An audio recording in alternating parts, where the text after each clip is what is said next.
Let me ask you a question. That last decision you made, who made it? No, I mean really think about it. The choice to watch this, the way you're sitting, that coffee you had this morning. What if I told you you didn't consciously choose any of it? Because some psychological studies suggest that up to a staggering 95% of your daily life, your decisions, your actions, your emotions, it's not being driven by your conscious mind at all. It's all automatic. And that, right there, is the big, unsettling question we're diving into. If you're not at the wheel for 95% of your own life, then who or what is? It's time to pull back the curtain.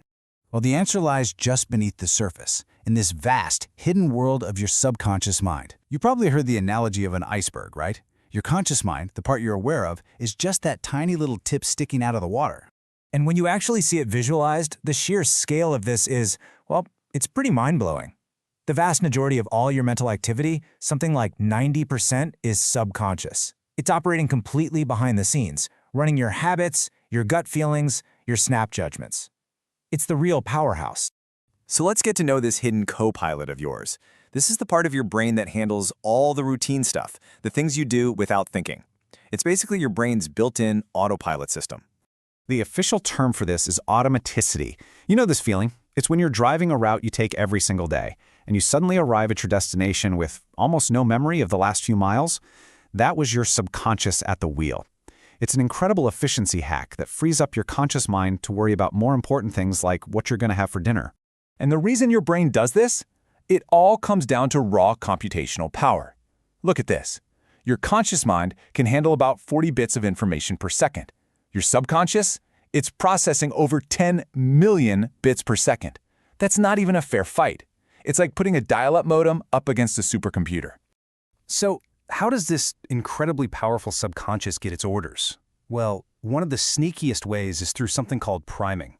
This is where your environment gives you these little subtle nudges that shape your choices, all without you having a clue it's happening.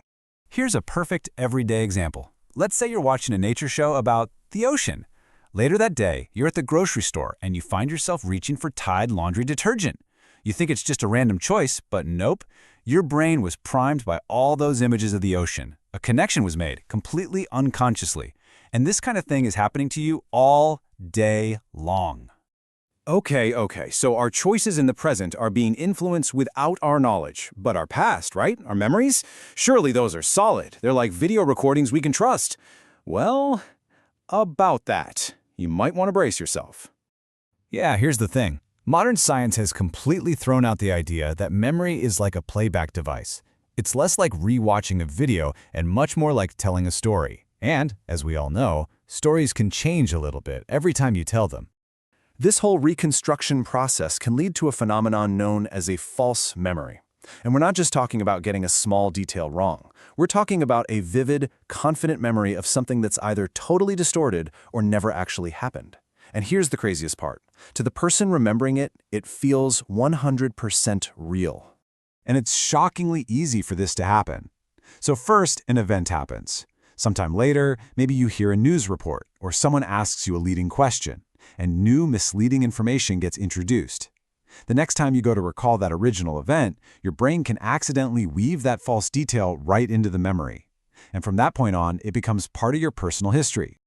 So this leads to a really profound and kind of scary question. Think about your most cherished memories, the ones that define who you are. How absolutely certain are you that they happened exactly the way you remember them? So, our past is flexible, our present choices are guided by unseen forces, but we're in charge of our actions in the moment, right? We all like to think we're in the driver's seat, but very often, that feeling is just another trick your mind is playing on you. Psychologists have a name for this, the illusion of control. It's this deep-seated bias we all have to believe we can influence things that are, frankly, completely random. It comes from our brain's desperate need to feel like it's in charge, even when it's in the middle of total chaos. You do this every single day.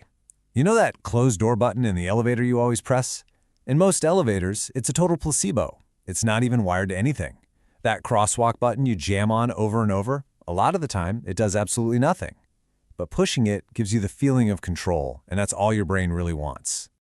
And this brings us to maybe the most bizarre human behavior of all. If our brains are these incredible machines with all these shortcuts and illusions designed to help us survive, then why? Why do we so often get in our own way? Why do we self-sabotage? See, self-sabotage is basically what happens when what you consciously want, say a big promotion at work, is in direct conflict with what your subconscious fears. Maybe it fears the new responsibility or the fear of failure. So your subconscious steps in to protect you by making sure you don't get the promotion. And this shows up in so many ways. Procrastinating on that huge project, being such a perfectionist that you never actually finish anything, that little voice in your head that's always telling you you're not good enough, pushing away people who care about you. These are all just subconscious strategies to keep you safe in your comfort zone, even if that comfort zone is making you miserable. So, after hearing all this, it's easy to feel a little helpless. Like we're just puppets being controlled by this hidden part of our minds. But here's the good news. Just becoming aware of the autopilot is the first giant step to actually taking back some of the control. You have to remember, your brain isn't designed to find the absolute truth. It's designed for one thing: survival. And to survive, it uses shortcuts, biases, and automatic habits to save energy. These aren't bugs in the system, they're features of an ancient machine. And that's where I'm going to leave you, with a little challenge. Don't try to change a thing. Just observe. Tomorrow morning, when you do that very first automatic thing you always do, maybe it's grabbing your phone or making coffee or hitting the snooze button, just for a split second, notice it. And in that tiny moment of awareness, ask yourself a simple question. Did I choose to do that? Or did the autopilot? Who is really in control?